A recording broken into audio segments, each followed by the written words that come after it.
So, if you want to know whether you're dealing with idols in your life, do you love the things of the world? Am I putting a higher premium on the things of the world?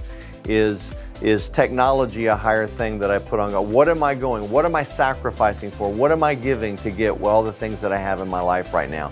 Is it a car? Is it a job? Is it greed? Is it power? What are those things?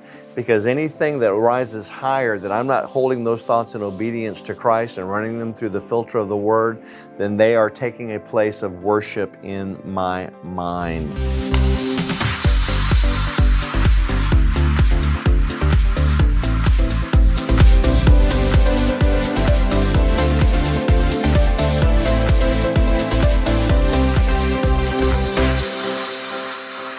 Hey, this is Pastor Jack C. welcoming you to the broadcast. So glad you've joined us today.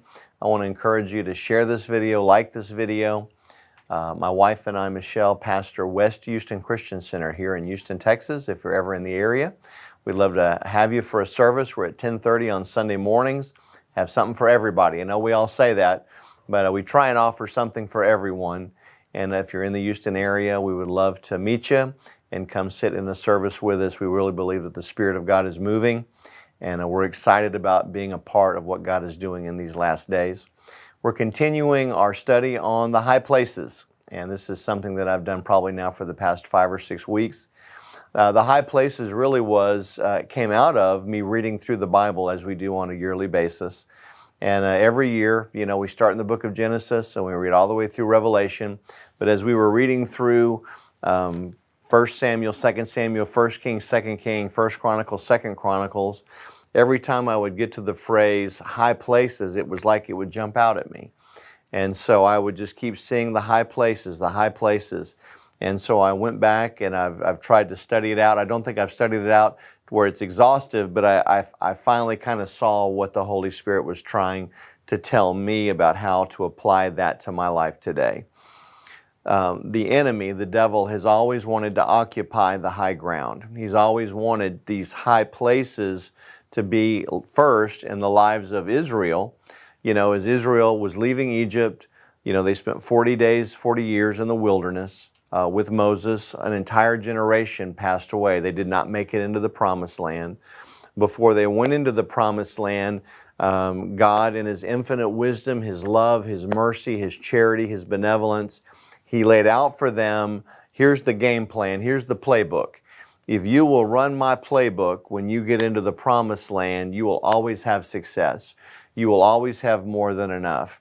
If you keep me as the center point, if you keep me as the focal point of everything that's happening, God had just been giving them pattern after pattern with the law and with this tabernacle. Everything that God did, He did for a reason. And what He was doing was He was taking this group of people that remembered God and knew about God, put them in the wilderness, and they had to renew their minds. They had lived kind of their own way. They knew that there was a God. They knew, but they did not know how to worship God. They did not know how to approach God. So God put this thing called the law to start renewing their minds and to start painting pictures of Himself so that when they got into the promised land and with the soon coming of Messiah, that they would recognize and understand what He was doing. And so He was creating this thing called the law. And in that law, in the book of Leviticus, He laid out very, very clearly, and in Deuteronomy and in Numbers, these are the do's and these are the don'ts. And I want you to recognize that God just doesn't go around with a bunch of don'ts. God is a God of yes. God is a God of now. God is a God of faith. God is a God of love. He's not trying to control you.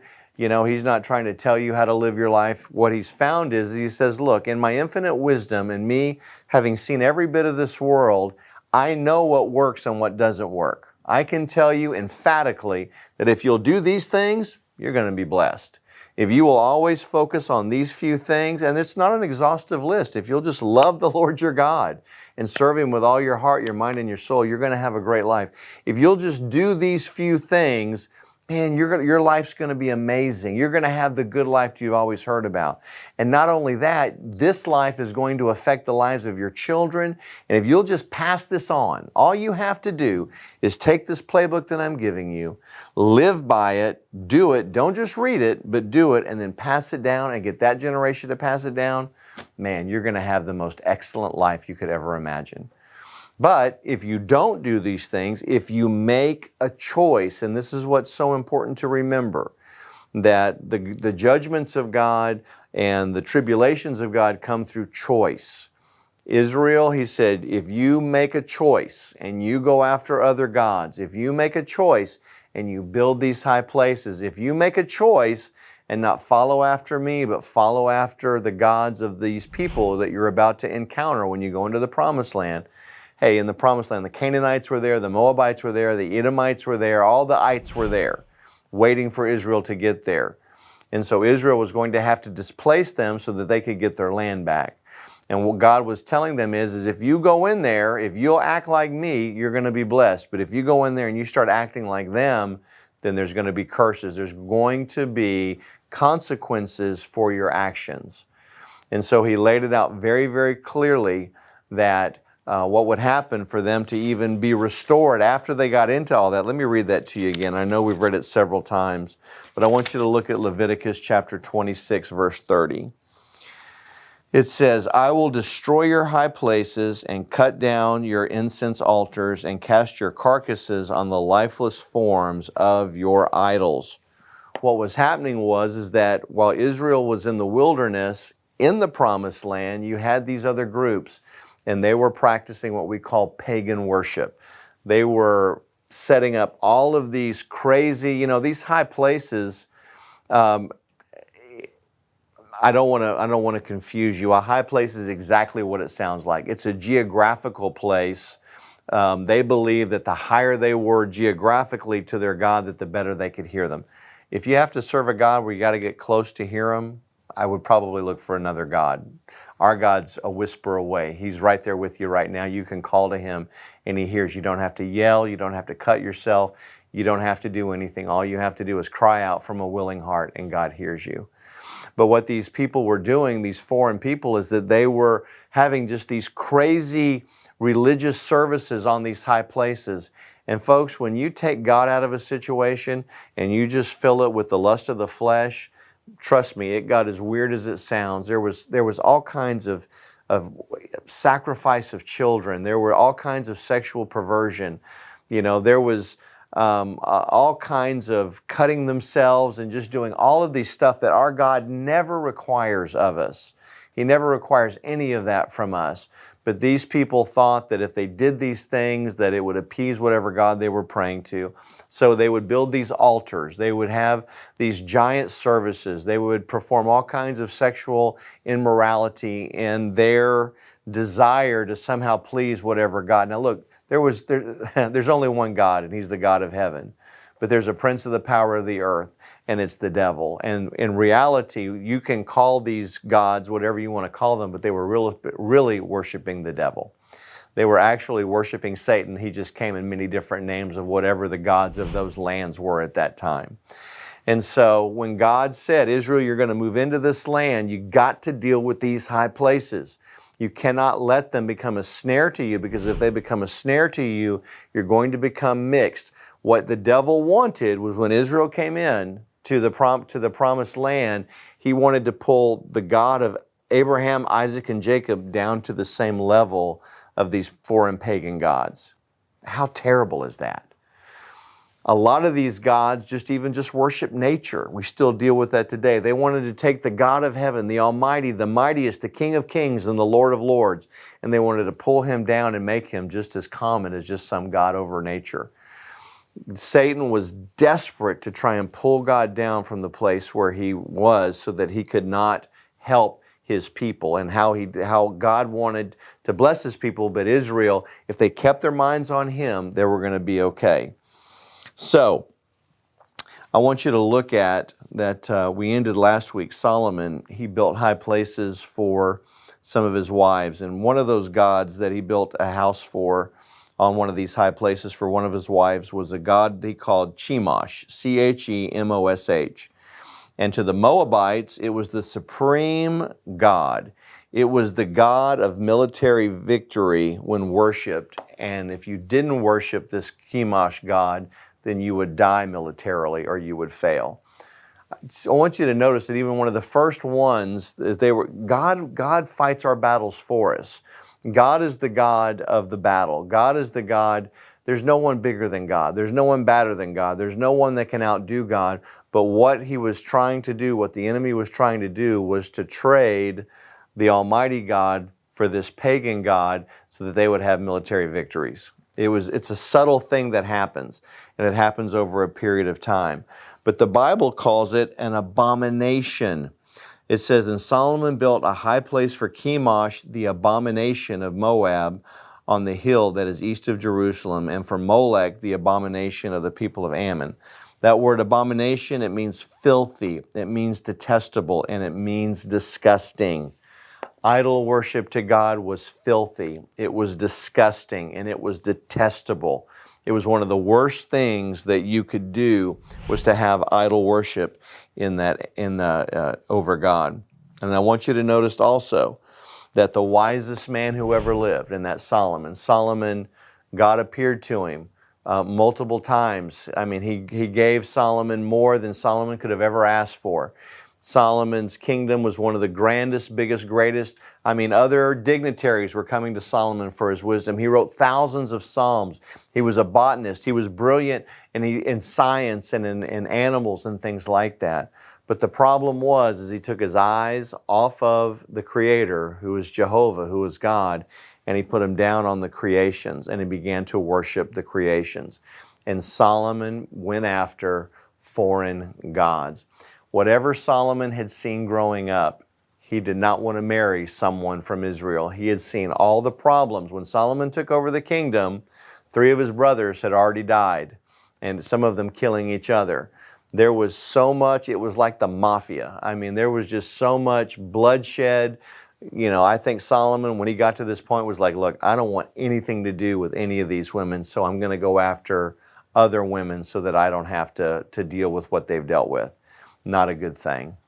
And so what happened was that through his abundance of wives, Solomon's eyes, he got worn down.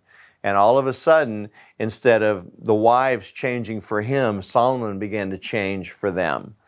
And so he reinstituted these high places, and some of the most abominable, you couldn't imagine some of the things that were taking place in the name of these foreign gods that he did to appease these foreign wives. I want you to look at 2 Corinthians chapter 3. 2 Corinthians chapter 3. And this is kind of where I'm going with this. And we'll see if the Lord wants us to move forward with some more broadcast on it. But what does all that have to do with me, Pastor Jack? What do these high places? I don't do idol worship. I'm not offering incense on foreign altars. I'm not doing anything like that at all. Well, maybe the idol worship has changed, and maybe it comes in a little bit differently now. But let me just read to you 2 Corinthians chapter 3. I want to show you where the battle of the high places are for today. 2 Corinthians chapter 10, verses 3 through 5. It says, for though we walk in the flesh, we do not war according to the flesh. For the weapons of our warfare are not carnal, but mighty in God for pulling down strongholds, casting down arguments, and every high thing that exalts itself against the knowledge of God, bringing every thought into captivity to the obedience of Christ, and being ready to punish all disobedience when your disobedience is fulfilled. A high thing, remember this, when we talk about high things, they're rooted in pride. Just like the devil, he wanted, I will ascend into heaven. I want this. I will do this. I will. Whenever I start using it's like I'm going to do, whenever my selfish ambitions take over and I don't do what the Word says, I am being high-minded. I am setting up a high place in my mind. I'm actually preparing a place for idol worship in my own thinking. Modern idol worship has not changed. I want you to look at 1 John chapter 2. 1 John chapter 2, because the roots of all idol worship have never changed. They're the exact same today as they were thousands of years ago. They just manifest in a different way. So we're going to read out of 1 John. I know it's in my Bible. I read it this morning. There we go. 1 John chapter 2, and we're going to read verses 15 through 17. Do not love the world or the things in the world. If anyone loves the world, the love of the Father is not in him.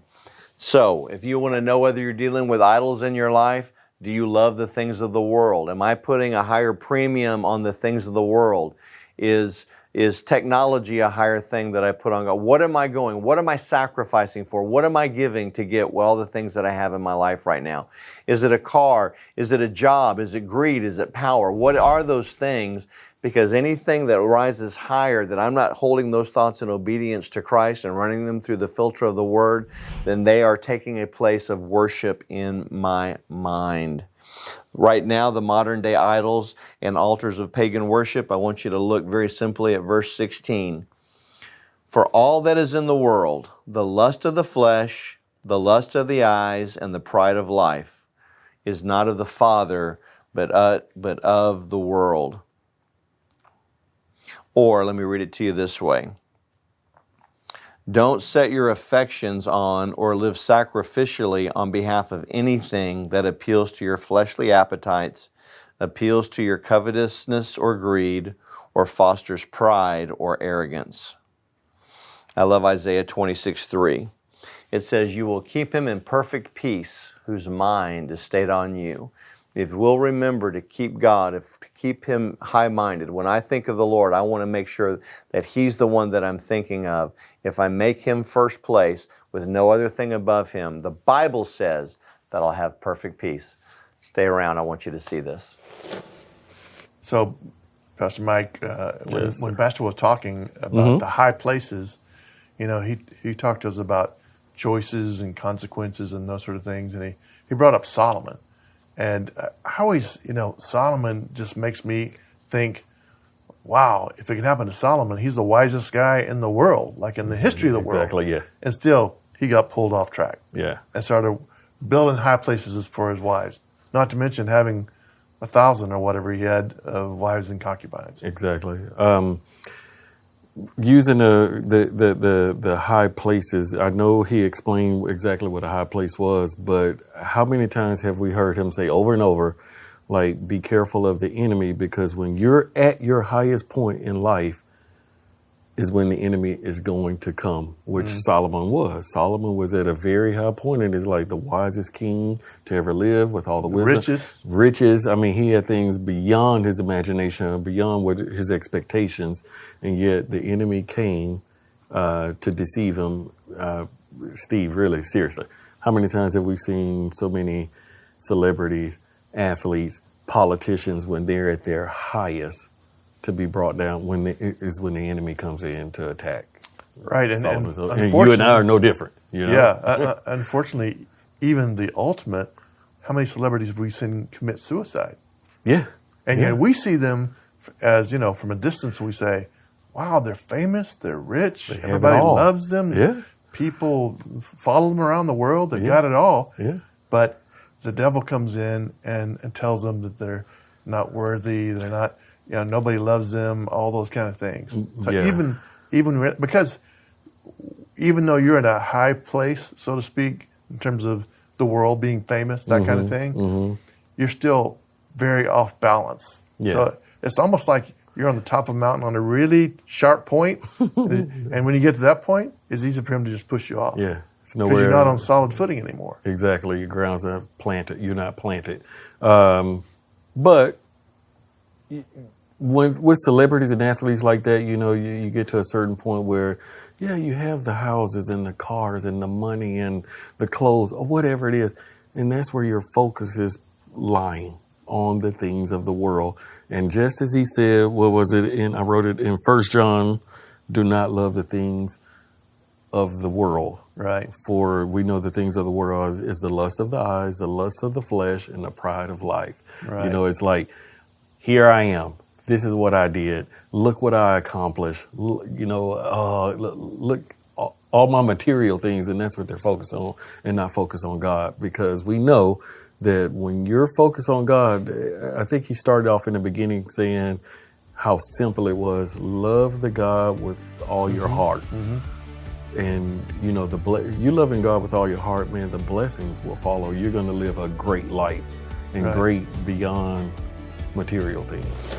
Hey, I'm so glad you joined us today. If you like this video, share this video. You know, all of our stuff online is free. Our content is free.